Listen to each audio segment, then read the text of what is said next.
After making some genius moves at the trade deadline, the Dallas Mavericks evolved into the best team in the Western Conference, making their first NBA Finals since 2011. Even though they would come up short to Boston, losing in 5 games, this was still a remarkable turnaround. And with that, there are 5 key reasons as to why this Mavericks team will be the best in the West again next season. The first reason is because of an incoming MVP caliber season from Luka Doncic. Last season, Luka was playing at an MVP level, and in the minds of many, he was robbed of his first MVP after averaging 34, 9, and 9 on 48% shooting, as he has certainly entered the prime of his career much earlier than anybody could have ever anticipated. The reason how 2 slow and unathletic guys can be the best 2 players in the league is very simple: skill. Here, with no place to go, Luka makes an unbelievable shot using a pump fake and a step through. Even a play like this is not a one-off for Luka Doncic, as here with time running down, he does this. In the playoffs is where Luka really shines, as he's arguably the best playoff riser in the league right now. In the postseason just gone though, injuries held Doncic back, but he still had great games and moments like these, like his first quarter eruption in Game 5 of the Western Conference Finals. Here with Anthony Edwards in his grill, Doncic steps back for a downtown hit. Now with the bigger McDaniels playing chase, Luka uses his momentum against him, knocking down the wide open mid-range jumper. Now again with AE, Luka carves his way through the Wolves defense and gets 2 with some float game. The Wolves at this point were desperate, trying to find somebody to slow Luka down, and Kyle Anderson wasn't going to be the answer, as here he again uses his momentum against him for 2. Luka couldn't miss to start this game, and even between plays, he was casually making shots like this. Now Washington will set a high pick for Luka, and Anderson will get switched back onto him. Then Gafford comes up to set another pick, and once he does, Luka shoots it right away, knocking down a logo triple. At this point, Luka was in the zone, and here Doncic caps off an unbelievable first quarter with this heat check 3. And of course, earlier in the same series, he took a 2-0 lead on these Wolves by making Rudy Gobert do a dance and then bury a game-winning triple on his dome. His basketball brilliance doesn't just stop with scoring though, as here he makes the no-look pass to Irving, and now he makes the alley-oop pass to Kyrie.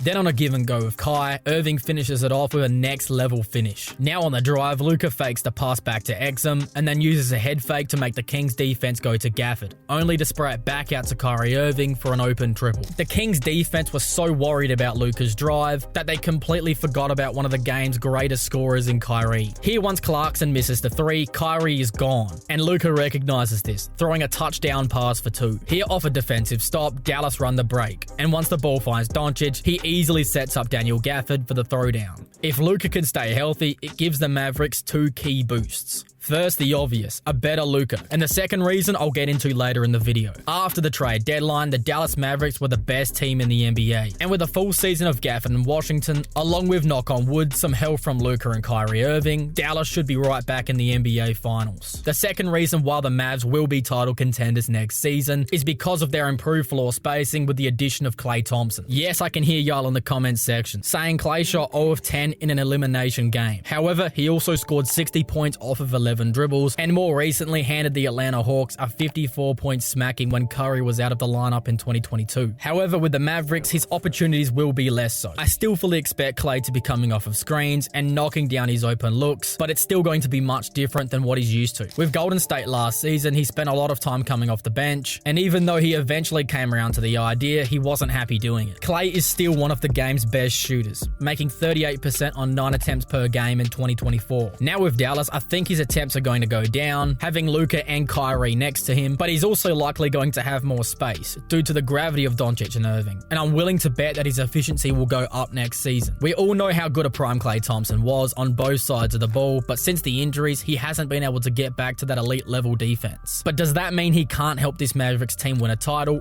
Absolutely not, as his championship experience along with his quiet leadership will be ideal for this Mavericks team going forward. The third reason why the Dallas Mavericks will be a threat to the rest of the Western Conference next season is because of a breakout year from Derek Lively. In only year 1, D-Live was a beast, and he didn't wait long to show the NBA world, as in his first game against Wemby and the Spurs, he put on a clinic, putting up 16 points, 10 rebounds with a steal and a block, helping Dallas to a 7-point win. Here off the Irving miss, Lively is right there to clean it up, but it was the Luka pick and roll that was the most impressive, here annihilating Collins with a slam. The spotlight would soon turn away from Wembanyama's first game to who is this guy, as Luka makes a pass from outside the three-point line, leading to a catch and finish for Derek Lively. Here, he wasn't able to handle this hot pass from Luka, and once Derek Jones Jr. misses everything, Derek Lively makes that look like an alley-oop attempt, cleaning it up for two. Derek Lively can do absolutely everything in the painted area, offensively and defensively, as his leaping ability makes him a perfect center to pair with Luka Doncic. Now with Luka out on the break, he throws it up to Lively, who catches a body, drawing the foul and one. In a 2-point game, Derek Lively had earned some closing minutes, and here he makes the ultimate display of hustle. First getting the offensive rebound, setting up a hardaway three, and then off the miss, he parachutes back in for the putback slam. Now with San Antonio trying to get back into the game, he comes up with the biggest defensive stop of the game, stealing it away from Johnson to seal the win. Now with a full season under his belt and outplaying Daniel Gafford once he came to town, he should not only be the full-time starter next season, but he'll also be in the running for most improved. The fourth reason why the Dallas Mavericks will be in contention for their first NBA title since 2011 is because of their fast-paced offense. Earlier in the video, I mentioned there being two reasons as to why a healthy Luka makes the Mavericks better. Reason one was because of the simple fact that Luka will be better, but the second reason is because of their ability to run a faster offense. Part of the reason why the Dallas Mavericks were so good down the stretch of the regular season was because of their quick offense. Now with more athletic pieces surrounding Luka, Dallas were really running the ball, but once Doncic got hurt, they all of a sudden weren't able to run in transition, seemingly reverting back to the old Dallas Mavericks basketball with very little ball movement and stagnant offensive possessions. If Dallas can't get back to that fast-paced offense, not only will it hurt this team, but also the Klay Thompson acquisition will all of a sudden look like a very bad move.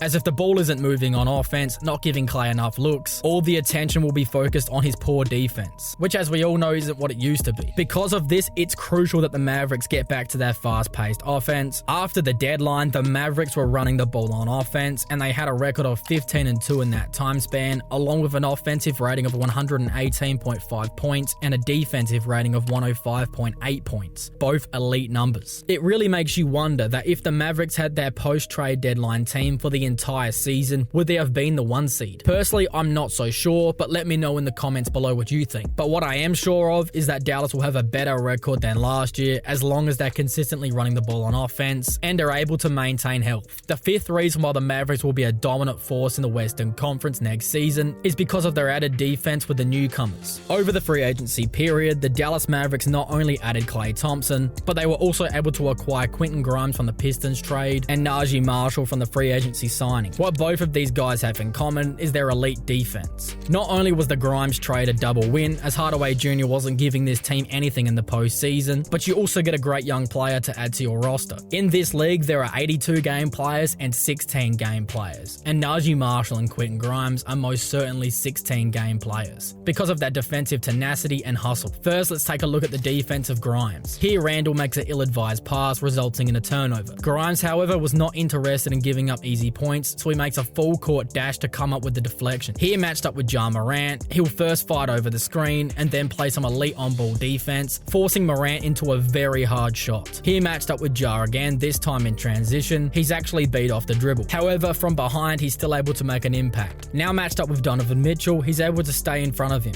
as he knows he won't have enough time to get to the cup, so he doesn't have to worry about his drive, forcing Spider into a tough shot. Now with Darius Garland, he first makes him pick up his dribble and then instantly strips it as soon as he does. His three-point shooting has always been the concern, but because of the Mavericks' already elite three-point shooting and the fact that he's coming off the bench, as long as he can shoot around 34% from three, it really won't matter. Now let's look at the film for Najee Marshall. First, he's matched up with the smaller Colin Sexton. He moves his feet very well and doesn't give up an inch of space. Now matched up with Norman Powell, he loses him for a moment, but he's able to recover back for a good contest, forcing a miss. Now matched up with somebody more his size, he's still just as effective, forcing Kyle Kuzma into a fall-away shot which he misses. Marshall can basically guard 1 through 5, as here with Naz Reid posting him up, he still is able to force a miss. Having two defensive Swiss Army knives coming off your bench is going to be a game changer for the Dallas Mavericks next season. But will it be enough to win their first championship since 2011? Let me know in the comments below.